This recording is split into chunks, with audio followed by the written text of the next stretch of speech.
if there's children involved, of course, you must keep in touch with each other for the children's sake and for the children's benefit. But if I've got a new man, you don't need to know about that because that's my man. That's not your man. He's my man, and it's about me what I do with my man. It's on a need-to-know basis, and you don't need to know. Why do you want to know that? So you can just set your head going on what's she doing, No, thank you. No. Yeah, but that's how you feel. But what about, how would you feel if it was the other way around, that you found out through someone else that your ex was getting married or your Don't ex get me wrong, it's not nice if you have children and then you find out from your child. I could imagine that wouldn't be nice to hear from your child. Oh, you know, I was there and Daddy has got a new woman or whatever. Right. That's you know, you've got to think of people's feelings. And as much as I say no, I am a sensitive person, so I do think of people's feelings. No. I'm just nosy as well. I mean, Lincoln's got an ex-wife, Beverly, that I'm friendly with, you know, my stepson's mum.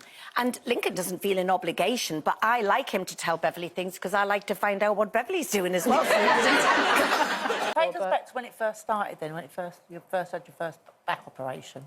This time round, it's been... September was my first. I've had literally 4 in 3 months. It actually happened years ago, didn't it? Because I remember, because I was in a band called S Club Juniors, and we did a tour with S Club 7 called S Club United. And I even remember then, I remember that tour, and because I obviously didn't know what had happened, but I remember thinking, oh, Joe's not dancing on stage anymore. Everyone kind of had to manoeuvre you around. So how old were you then? 22, I think. So, and that's when it started? You had well, back then I had 2 bulging discs, and they wanted to operate back then, but the schedule was so busy, there just wasn't any time to do it, and we ended up attacking it with steroid injections.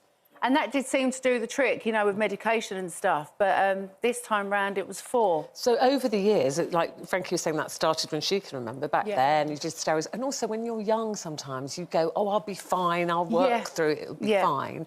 During your life then, you know, obviously you've had one very recently, but how did it present itself and how often did it flare up? Do you know what? For the 20 years, it was pretty much 20 years to the day. It's so weird, because I didn't have any problems at all. Like, even throughout my pregnancy and stuff, I was absolutely fine.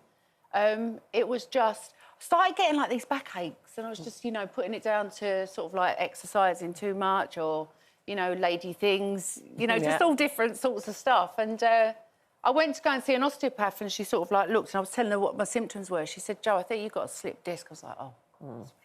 So I went and got the MRI scan, and it showed I actually had 4. Oh, no. But on public transport, what really, really annoys me is going on public transport and people with children who are perfectly able-bodied occupying all the seats, where everybody over the age of 40 who's done a hard day's work is just standing there while kids are lolling around on the seats. It really winds me up. And so what, you think that kids shouldn't be allowed to sit on seats like on the subway or buses? I was brought up by Mum and Dad that if I went on public transport and I saw anyone older than me standing, I gave up my seat. That's called good manners. That tourists, in particular, tourists visiting London, particularly American tourists with their infantilised, you know, over-protected children, need lessons in British manners, which is that your kids don't occupy the entire carriage while we're standing there. You wouldn't give up your seat for that boy we've just seen sitting on the floor. No. That is not on public transport. I believe that looks like an intercity train or something. Yeah. But, I mean, you don't know what's going on with any... You could see a 12-year-old kid, you've no idea what's going on with them. You can't just assume that that child is able to stand up just because you've decided that they're 12. I mean... If I'm standing up and they're down, I give them the look. I say... Show us the look. Go on, camera 3. Show us the look. No, I get look up. You.